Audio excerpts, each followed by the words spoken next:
Hello everybody, welcome back to my channel. Today we're reacting to the game He Became the Michael Jordan We Know by Johnny Arnett. Original video down in the description. Guys, I'm pumped for this. I'm doing a deep dive into like very specific Michael Jordan games now, and I want to know the moment where he said, I'm him. I'm making myself known to the league, okay? So Johnny, what you got for me, man? I love these videos of individual games, because it's one thing to see Michael Jordan's career as a big scope and like someone trying to explain it like over like 15 years of greatness, but to see individual moments of greatness is just as special to me, if not more indicating of how he is as a player. So let's hop into it, man. Let's get that ball knowledge up in here. Let's become historians of the game and not just Gen Z people who don't know nothing. Let's go. I felt like I earned my stripes in the third game. Bro, that's a scene from the documentary. It's always been I'm watching the Last Dance documentary if you're interested. nemesis for Chicago. Every time we played them, they beat us. They had Sidney Moncrief, who was the reigning defensive player of the year, and they had a tremendous defensive team. I kind of thought I knew his potential because I had played against the best players in the NBA so far, the Magics and the Birds and the Dr. J and Kareem. And all of a sudden, this rookie comes into the NBA. I watched the way he moved on the court and his instincts. I'm like, wow, that's going to be scary. Nice intro, Johnny. You got you got me intrigued, but let's go. Was entering the NBA, just about everyone knew that he was going to be special. But as far as I can tell, only one man knew just how special, which is when the legendary head coach Bobby Knight said that Michael Jordan was the greatest player he had ever seen before he had even played his first game in the NBA. That's a different level of being named the GOAT before you even play your first game. Obviously, not everyone was on board with that initial proclamation. Otherwise, MJ wouldn't have been taken third overall in the 1984 NBA draft. True. But still, that is a high selection relatively to most prospects, and people in Chicago believed they had plenty of reason to be optimistic. They witnessed him excel as a North Carolina Tar Heel. They saw him tear it up in the Olympic Games, and they even got to watch him play very well in the preseason. But even with that being said, there was still a general hesitancy from the fans to embrace him as a future all-time great, until they saw him have an epic performance in official NBA competition. In his regular season debut, MJ had a solid all-around game, but he was also quite inefficient, as he struggled to find the touch.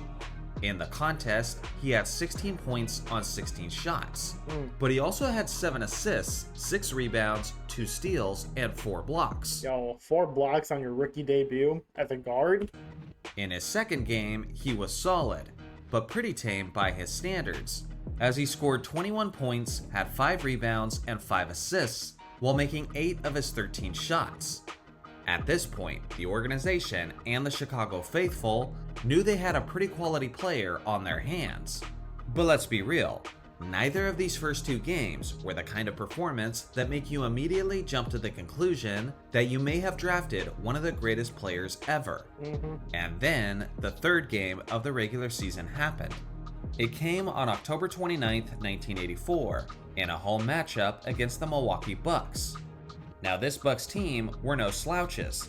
The season prior, they had the best defense in the entire league in terms of points allowed. They had won 50 games, and they made it all the way to the Eastern Conference Finals before being eliminated by the eventual champion Boston Celtics. This season, before being eliminated by the games, and they made it all the way to the Eastern Conference Finals before being eliminated by the eventual champion Boston Celtics. So we're talking about Prime Bird is the only one who could stop this guy. Sidney Moncrief on the Bucks?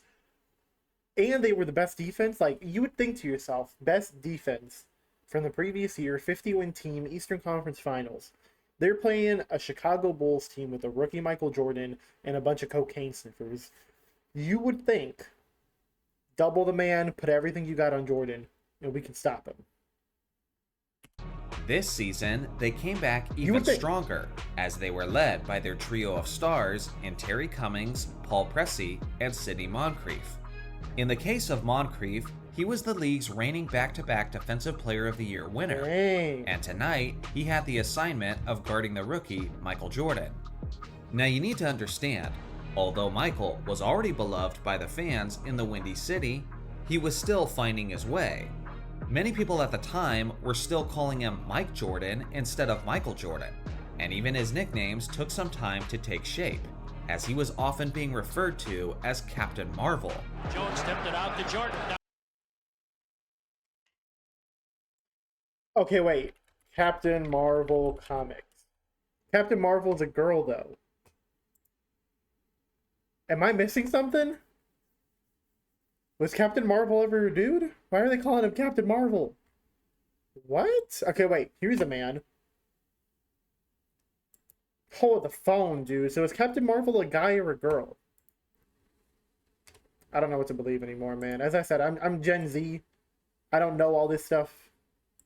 To me, Brie Larson in the new Marvel movies is Captain Marvel, but I don't know if I like that nickname for him. As he was often being referred to as Captain Marvel. Jones tipped it out to Jordan down the lane all the way. Basket, he put it in. That's it. He turns it on and he becomes Captain Marvel. Slides down a lane. I don't like it. Around, banks it in. I don't like it. Here's Jordan down the middle all the way. And Captain Marvel comes back again. Up, up, up, and away. This guy tried to do something here. It just didn't work. This was a title that MJ really wasn't a fan of. But after this game, the fans and commentators would be willing to call Michael basically whatever he wanted.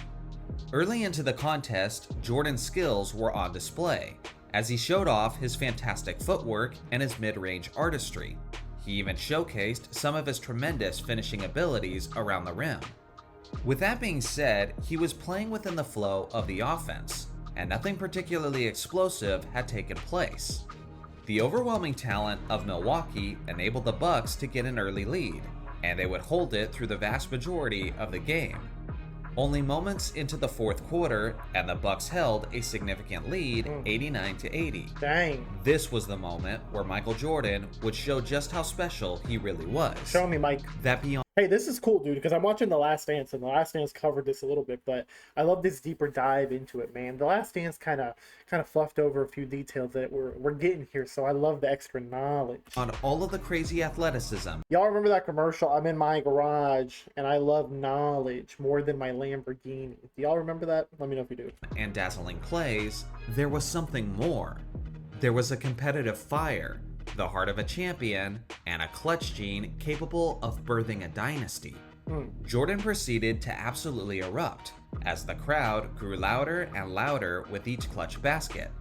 The elite Milwaukee defense looked as if they were a junior varsity team trying to compete with a pro, as they had no answer whatsoever for this third game rookie. Everything's contested as well. He hit a series of driving layups and difficult jumpers.